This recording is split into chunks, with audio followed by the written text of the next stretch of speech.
Assalamualaikum warahmatullahi wabarakatuh. Hai semuanya, apa kabar? Selamat datang di channel Ayo Belajar IPA bersama Ibu Rosa. Masih mengenai atmosfer, di video pembelajaran kali ini kita akan membahas mengenai tekanan udara di atmosfer, suhu di atmosfer, dan lapisan ozon. Jadi, ayo kita belajar IPA bersama.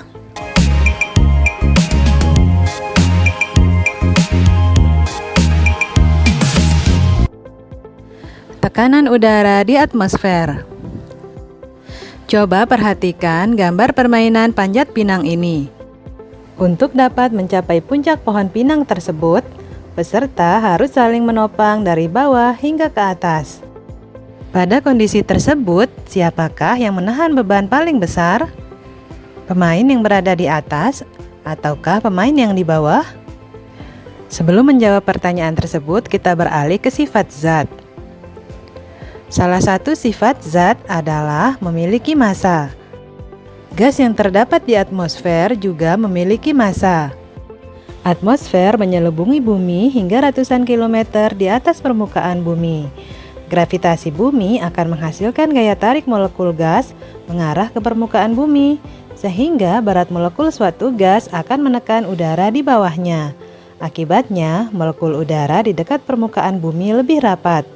Udara yang memiliki kerapatan tinggi ini akan menghasilkan gaya tekan yang besar pula. Gaya yang diberikan pada suatu daerah disebut tekanan. Lalu, apa hubungan tekanan gas di atmosfer dengan orang yang bermain panjat pinang? Nah, seperti ilustrasi tentang permainan panjat pinang di atas, tekanan udara di dekat permukaan bumi juga lebih besar. Sama seperti yang diterima oleh orang yang berada di paling bawah saat bermain panjat pinang. Besarnya tekanan udara akan berkurang seiring dengan bertambahnya ketinggian atmosfer. Ketika kamu mendaki gunung atau berada di daerah pegunungan, kamu akan merasakan kesulitan untuk bernafas seperti biasa. Hal tersebut terjadi karena di daerah yang lebih tinggi, jumlah molekul udara termasuk oksigen semakin sedikit. Suhu di atmosfer. Matahari merupakan sumber energi terbesar di galaksi Bima Sakti. Energi matahari dipancarkan dengan cara radiasi ke seluruh sistem galaksi Bima Sakti. Sebelum mencapai permukaan bumi, radiasi energi matahari akan melewati atmosfer. Oleh atmosfer, sebagian energi matahari akan diserap dalam bentuk kalor atau panas. Akan tetapi, tidak semua gas penyusun atmosfer mudah menyerap energi matahari. Beberapa lapisan atmosfer tertentu memiliki molekul gas yang sulit menyerap energi matahari. Dengan demikian, suhu di tiap lapisan atmosfer berbeda-beda, seperti yang digambarkan oleh garis merah pada gambar ini.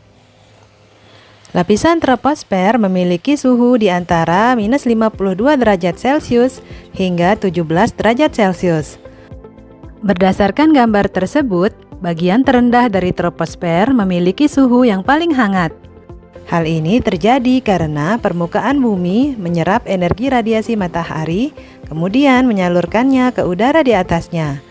Berbeda dengan lapisan troposfer, suhu di lapisan stratosfer semakin tinggi seiring dengan bertambahnya ketinggian. Hal ini disebabkan adanya ozon. Molekul ozon mampu menyerap energi matahari sehingga mengakibatkan kenaikan suhu atau temperatur. Lapisan mesosfer memiliki karakteristik seperti troposfer, yakni semakin tinggi maka temperaturnya semakin rendah. Hal ini dikarenakan mesosfer tersusun atas molekul gas yang sulit menyerap energi matahari. Lapisan termosfer dan eksosfer merupakan lapisan pertama yang menerima radiasi energi matahari. Lapisan termosfer dan eksosfer memiliki jumlah molekul yang sedikit. Akan tetapi, molekul pada dua lapisan ini sangat efektif dalam menyerap energi matahari. Akibatnya, semakin tinggi ketinggiannya, semakin besar pula temperaturnya. Lapisan ozon. Salah satu bentuk energi radiasi yang dihasilkan matahari adalah sinar ultraviolet. Ketika kamu berada di tempat yang terpapar matahari yang terik, pasti kamu akan merasakan bahwa panas matahari seakan membakar kulitmu. Jika terlalu lama terpapar sinar ultraviolet ini, maka dapat merusak kulit dan menyebabkan kanker kulit. Akan tetapi, hanya 50% dari energi radiasi matahari yang sampai ke permukaan bumi. Pada kenyataannya, jumlah radiasi ultraviolet yang sampai ke permukaan bumi hanya 1%. Karena 99% radiasi sinar ultraviolet diserap oleh lapisan ozon.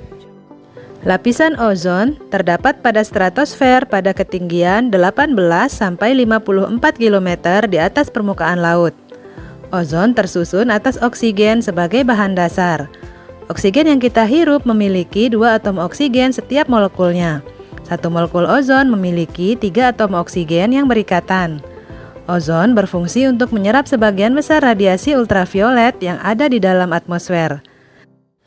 Kandungan ozon dalam stratosfer sangat tinggi, sehingga melindungi bumi dari radiasi matahari yang berbahaya.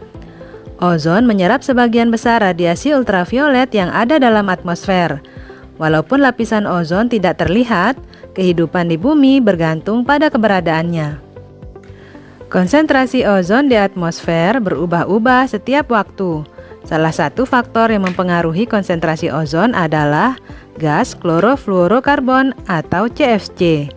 Gas CFC berasal dari pendingin lemari es, air conditioner atau AC, dan parfum. CFC mampu memecah molekul ozon yang ada di atmosfer. CFC terdiri atas atom karbon atau C, fluor atau F, dan klorin atau Cl. Kandungan klorin dari CFC dapat memecah molekul ozon. Ketika CFC berada di atmosfer, sinar ultraviolet memecah molekul CFC, kemudian atom klorin yang bebas akan mendekati dan memecah molekul ozon. Satu atom oksigen berikatan dengan klorin, sedangkan sisanya membentuk molekul oksigen. Proses tersebut terus berlangsung ketika terdapat klorin di atmosfer. Senyawa yang dibentuk oleh reaksi klorin dan atom oksigen tidak dapat menyerap radiasi matahari. Akibatnya akan semakin banyak ultraviolet yang sampai ke permukaan bumi. Pemecahan molekul ozon oleh CFC mengakibatkan penurunan konsentrasi ozon secara berkala. Penurunan ozon tersebut terjadi di bagian kutub utara atau Antartika. Fenomena ini disebut lubang ozon. Pada setiap tahun, konsentrasi ozon pada akhir bulan Agustus atau awal September mulai menurun. Pada bulan Oktober, konsentrasi ozon mencapai titik terendah. Kemudian, konsentrasi ozon akan terus naik dan lubang ozon akan hilang pada bulan Desember. Hasil pengamatan NASA menunjukkan bahwa lubang ozon semakin membesar dari tahun 1980 hingga tahun 2010.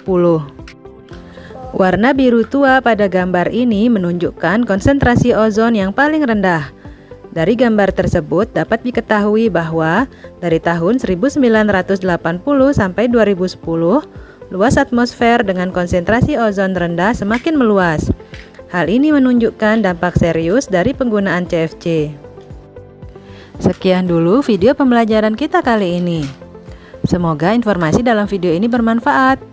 Selamat beraktivitas, patuhi protokol kesehatan. Sampai jumpa lagi. Wassalamualaikum warahmatullahi wabarakatuh.